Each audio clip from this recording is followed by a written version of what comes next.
நம்மை பொறுத்தமட்டில் மேகதாது அணை பிரச்சனையில் மேகதாட்டில் நாம் அணை கட்டக்கூடாது என்பதற்காக பலமுறை நம்முடைய சட்டப்பேரவையில் நாம் தீர்மானங்களை நிறைவேற்றியிருக்கிறோம்.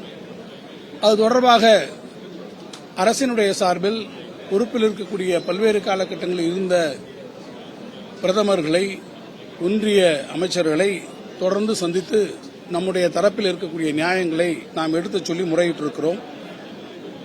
பல அனைத்து கட்சி கூட்டங்களையும் கூட்டி இந்த மேகதாட்டுவில் நம்முடைய காவிரி நதியின் குறுக்கே அணை கட்டுவதற்கு நம்முடைய கடுமையான எதிர்ப்பையும் நாம் தெரிவித்திருக்கிறோம். கர்நாடக மாநிலத்தை பொறுத்தமட்டில் அங்கே எந்த கட்சி ஆட்சிக்கு வந்தாலும், அது பாஜகவாக இருந்தாலும் அல்லது காங்கிரஸாக இருந்தாலும், அது காவிரி இறுதி தீர்ப்புக்கு எதிராக மேகதாட்டுவில் நாங்கள் அணையை கட்டுவோம் என்பதிலே தொடர்ந்து பிடிவாதமாக அடாவடியாக அவர்கள் அந்த செயலிலே ஈடுபட்டுக் கொண்டிருக்கிறார்கள் என்பதை நாம் அனைவருமே நன்றாக அறிவோம். கர்நாடக அரசினுடைய இந்த செயல் என்பது தமிழ்நாட்டு விவசாய பெருங்குடி மக்களுக்கு மிகப்பெரிய பேராபத்தாக முடியக்கூடிய ஒரு வாய்ப்பு இருக்கிறது. இந்த பிரச்சனையை பொறுத்தமட்டில் நாம் கவனமாக கையாள தவறினோம் என்று சொன்னால், இந்த பிரச்சனை மீண்டும் மத்திய நீர்வளத்துறையிலே இருக்கக்கூடிய அதிகாரிகளுடைய வசத்திலே அவர்களுடைய முடிவுக்கு செல்லக்கூடிய வகையில் இது அமைந்து, ஒரு வகையில் தமிழ்நாடு இந்த விஷயத்திலே நாம் ஒரு கிடுக்கிப்பிடிக்குள்ளாக, ஒரு டிராப்புக்குள்ளாக நாம் சிக்கிக்கொள்ளக்கூடிய ஒரு நிலை வந்துவிடக் கூடும் என்கின்ற சூழ்நிலையை நாம் மறுத்துவிட முடியாது. தவிர இந்த மேகதாது அணை கட்டும் பிரச்சனை என்பது காவிரி நடுவர் மன்றம் முன்போ அல்லது உச்சநீதிமன்றத்திலே முடிவு செய்யப்பட்டிருக்கக்கூடிய பல பிரச்சனைகளையும் தாண்டி இன்னும் உச்சநீதிமன்றத்திலே முடிவு செய்யப்படாத ஒரு புதிய பிரச்சனை, இட்ஸ் எ நியூ டிஸ்பியூட் என்பதை நான் இங்கே கவனப்படுத்த விரும்புகிறேன். பல மாநிலங்களுக்கு இடையே இருக்கக்கூடிய நதிநீர் தாவாப்படி இன்டர்ஸ்டேட் டிஸ்பியூட்ஸை பொறுத்தமட்டில் அந்த சட்டத்தினுடைய அடிப்படையில் உச்சநீதிமன்றத்தாலே பரிந்துரைக்கப்படக்கூடிய 3 உச்சநீதிமன்ற நீதிபதிகள் அல்லது உயர்நீதிமன்றத்தினுடைய நீதிபதியினுடைய தலைமையிலான நடுவர் மன்றம், ட்ரிபியூனல், அதை நாடுவதுதான் சிறந்தது என்று இந்த வழக்கிலே தொடர்ந்து தங்களை ஈடுபடுத்திக் கொண்டு ஆஜராகி வாதாடி வரக்கூடிய மூத்த உச்சநீதிமன்றத்தினுடைய வழக்கறிஞர்கள் அரசின் சார்பாக நம்மோடு இருந்து நீண்ட காலமாக பயணிக்கக்கூடிய வல்லுநர்கள் நமக்கு ஆலோசனைகள் வழங்கியிருக்கிறார்கள். எனவே மூத்த வழக்கறிஞர்களுடைய ஆலோசனைகள், இந்த துறையில் இருக்கக்கூடிய வல்லுநர்களுடைய ஆலோசனையினுடைய அடிப்படையில் மேகதாது அணையை கட்டுவது என்பது ஒரு புதிய பிரச்சனை, இட்ஸ் எ நியூ டிஸ்பியூட் என்கின்ற காரணத்தால் தமிழ்நாடு அரசினுடைய சார்பில் கடந்த மார்ச் மாதம் 4ஆம் தேதி 2026 அன்று மேகதாது அணை தொடர்பாக புதிய நடுவர் மன்றம் ஒன்றை அமைக்க வேண்டும் என்கின்ற கோரிக்கையை நாம் ஒன்றிய அரசுக்கு வைத்திருக்கிறோம். இத்தகைய நடுவர் நீதிமன்றத்தை அமைக்கக்கூடிய சூழலில் இதனால் ஏற்கனவே உச்சநீதிமன்றம் இறுதி செய்திருக்கக்கூடிய காவிரி நடுவர் நீதிமன்ற இறுதி தீர்ப்பிற்கு எந்த விதத்திலும் பாதிப்பு வராது என்பதை நான் இங்கே தெரிவிக்க விரும்புகிறோம். புதிய நடுவர் மன்றம் அமைக்கக்கூடிய இந்த கோரிக்கை என்பது திராவிட முன்னேற்ற கழகத்தினுடைய ஆட்சியில் எடுக்கப்பட்டிருந்தாலும் அது அடிப்படையிலே தமிழ்நாடு அரசினுடைய முடிவு. தமிழ்நாடு மக்களுடைய நலனை காக்க, விவசாயிகளுடைய நலனை காக்க, அவருடைய உரிமையை காக்க, காவிரி உரிமையை நாம் பாதுகாக்க எடுக்கப்பட்ட ஆக்கப்பூர்வமான முடிவுதான் இந்த நல்ல முடிவு என்பதை நான் இங்கே தெரிவிக்க விரும்புகிறேன். இப்போது ஆட்சி பொறுப்பில் இருக்கக்கூடிய இயக்கம் தாவேகா என்றாலும் கூட மேகதாட்டு பிரச்சனை தமிழ்நாட்டினுடைய வாழ்வாதார பிரச்சனையில் இந்த அரசியல் மாச்சரியங்கள், கருத்து வேறுபாடுகளை தாண்டி ஏற்கனவே ஒரு நல்ல முடிவை நாம் சொல்லியிருக்கக்கூடிய நிலையில் அந்த முடிவினை தொடரக்கூடிய வகையில்தான் திராவிட முன்னேற்ற கழகத்தினுடைய சார்பில் நடுவர் நீதிமன்றம் கோரி நம்முடைய மாண்புமிகு முதலமைச்சர் அவர்கள் அன்றைக்கு சட்டப்பேரவையிலே நம்முடைய உணர்வுகளை ஒன்றிணைத்து அவர் ஒரு தீர்மானத்தை கொண்டு வருகிற போது இந்த நடுவர் நீதிமன்றம் குறித்த ஒரு தீர்மானம் அன்றைக்கு கொண்டு வரப்பட்டிருக்கிறது.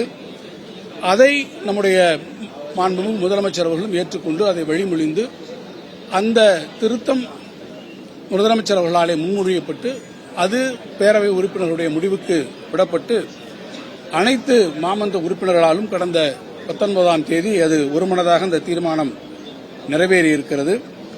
இந்த நடுவர் மன்றம் அமைப்பதால் ஏற்கனவே 2018ஆம் ஆண்டு பிப்ரவரி மாதம் 16ஆம் தேதி அன்று உச்சநீதிமன்றத்தாலே வழங்கப்பட்டிருக்கக்கூடிய காவிரி நடுவர் மன்ற இறுதி தீர்ப்புக்கு எந்த விதத்திலும் அது பாதிப்பு வராது.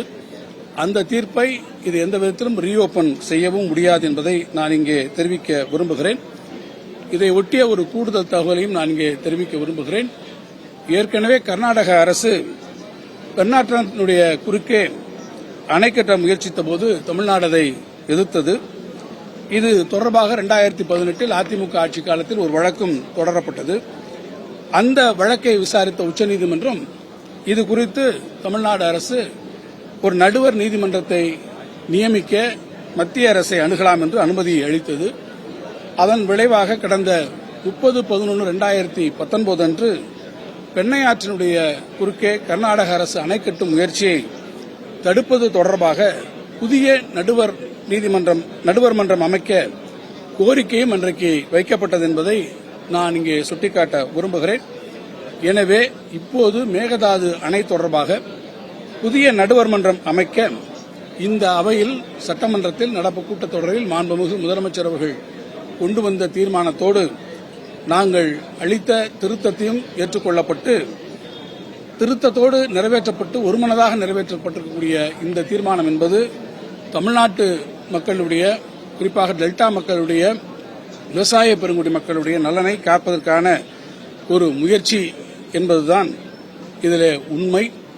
எனவே இதை மீண்டும் ஒரு விவாதப் பொருளாக்கி தமிழ்நாட்டு மக்களுடைய உரிமையை காக்கக்கூடிய விஷயம், விவசாயிகளுடைய நலனை பாதுகாக்கக்கூடிய ஒரு விஷயத்தில் மீண்டும் ஒரு விவாதத்தை உருவாக்குவது என்பது கடந்த 19ஆம் தேதி அன்று அவையிலே நாம் காட்டியிருக்கக்கூடிய ஒற்றுமை உணர்வை பாதிப்பதாக, அதை தாண்டி நமக்குள்ளே இருக்கக்கூடிய அரசியல் கட்சிகளுடைய பிளவு இருப்பதை போன்ற ஒரு தோற்றத்தை உருவாக்கி அதை அரசியலாக்குவதைப் போல அமைந்துவிடும் என்பதையும் நான் இங்கே சுட்டிக்காட்டி, அத்தகைய ஒரு சூழ்நிலை நாம் ஒருபோதும் அனுமதித்துவிடக்கூடாது. அது கர்நாடக அரசுக்கு அது சாதகமான ஒரு சூழ்நிலையை உருவாக்கிவிடும். எனவே அத்தகைய சூழ்நிலையை நாம் அனுமதிக்கக்கூடாது. எனவே தமிழ்நாட்டில் இருக்கக்கூடிய அனைத்து அரசியல் கட்சிகளும் ஓரணியில் இருந்து ஒருமனதாக இதை ஏற்றுக்கொண்டு நாம் இருக்க வேண்டும் என்பதை திராவிட முன்னேற்ற கழகத்தினுடைய சார்பில் நான் இங்கே கோரிக்கை. முதலை வாயில தலையை வச்சதுக்கு சமம் அப்படின்னு சொல்லி சிபி ராமச்சந்திரன் சொல்றாரு. கணேசும் குறிப்பாக செஞ்சு கணேசும் எதிர்ப்பு தெரிவிக்கிறாங்க. அவருடைய கோரிக்கை நியாயமானது விவசாயிகள் சில பேர் சொல்றாங்க. இல்ல, இந்த கோரிக்கையில நீங்க ஒரு ஸ்ட்ராட்டஜியை பார்க்கணும். இது நான் ஏற்கனவே சொல்வதை போல இது ஒரு டிராப்ல போய் நம்ம மாட்டிக்க கூடாது. இந்த முடிவை என்பது நாம் தீர மூத்த வழக்கறிஞர்களோடும் இந்த பிரச்சனையில் நீண்ட காலமாக நாம் இதில் ஈடுபட்டிருக்கக்கூடிய வல்லுநர்களோடும் கலந்து ஆலோசித்ததற்கு பிறகுதான் இந்த முடிவு மேற்கொள்ளப்பட்டிருக்கிறது. இந்த முடிவை ஏற்றுக்கொள்ளாமல் நாம் இருந்தோம் என்று சொன்னால் இது மேகதாது இஷ்யூ, இது குடிநீர் பிரச்சனை, பெங்களூருக்கான குடிநீர் பிரச்சனை என்று கர்நாடக அரசு இதை தனியாக கொண்டு சென்று அவர்கள் இந்த விஷயத்திலே வெற்றி பெறக்கூடிய ஒரு வாய்ப்பும் சூழ்நிலையும் உருவாகிவிடக்கூடும். எனவே அதை தடுத்து நிறுத்தக்கூடிய ஸ்ட்ராட்டஜி என்பது இதற்காக நாம் ஒரு நடுவர் மன்றத்தை புதிதாக உருவாக்கி அதன் வாயிலாக இந்த பிரச்சனையை அணுகுவதுதான் சாலச் சிறந்தது, அதுதான் சரியாக இருக்கும். எனவே இந்த முடிவு என்பது ஏதோ ஒரு நீண்ட ஆலோசனைகளுக்கு பிறகு இந்த துறையிலே இருக்கக்கூடிய வல்லுநர்கள் மட்டுமல்ல, உச்சநீதிமன்றத்திலே இந்த வழக்கை நடத்தி கொண்டிருக்கக்கூடிய மூத்த வழக்கறிஞர்களோடு கலந்து பேசியதற்கு பிறகுதான் வந்தது. இன்றைக்கு பொதுப்பணித்துறை அமைச்சர்கள் கூட அதை சொன்ன விளக்கத்தைப் போல இது இரண்டு பிரச்சனை. காவிரி நதிநீர் பங்கீட்டில் நமக்கு எந்த பிரச்சனையும் வராது. அதற்கு ஏற்கனவே கொடுத்திருக்கக்கூடிய உச்சநீதிமன்ற தீர்ப்பை இந்த நீதிமன்றம் it will not have any influence over that verdict given already by the Supreme Court. இது ஒரு நியூ டிஸ்பியூட் என்கின்ற வகையிலே இதை கொண்டு வரக்கூடிய நிலையில்